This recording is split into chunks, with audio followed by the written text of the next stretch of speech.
My family cut contact with me for 9 years because of a lie. Now it's my turn for revenge. My cousin accused me of something I didn't do, and my family were so disgusted by me that they cut contact.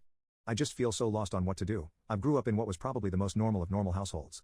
My parents worked a lot, but still managed to care for me and my 3 older sisters. We were never super close as a family, but never had any issues either. The same goes for my extended family. They always lived a few hours away, but we saw each other during summer holidays or Christmas and always got along great. But when we got older, we naturally grew apart as everyone had their own lives. I'm 31 now. In 2014, when I was 22 and attending uni, I got a phone call from my mother that turned my life upside down. I remember I didn't even answer at first, because I was gaming with friends. But she called again immediately after the first call. This was an unwritten rule in the family. If you call twice like that, it's important. Like someone died important. So when she called again, I excused myself and answered, only to hear chaos in the other end. Like people were arguing. But when my mom realized I had answered, it sounded like she went to another room and closed the door.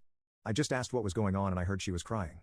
My memory of this conversation is a bit blurry, but she basically asked me if I had something to confess to regarding Eve. Eve is my cousin on my mom's side and is 7 years younger than me, 15 at the time. At that point, I hadn't even seen Eve for several years. I just said no and asked what this is about. She just cried even harder and started accusing me of sexually assaulting Eve back when we were children. That Eve had told everything to my sister, and that my sister told my mother and my aunt.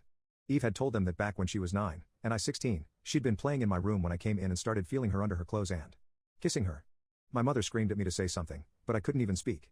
It was all so absurd. I remember thinking that must be some bad joke. The last thing I remember saying was that it's not true and that Eve is lying. But then my mom goes on saying that Eve gave such a detailed description of where and how. Then she kept asking something like, "Did you do this? Did you do this?" And I just screamed back at her no. Each time. It all ended with my mom putting me on speaker and both my mom and dad saying that they don't want anything to do with me and never to contact them again.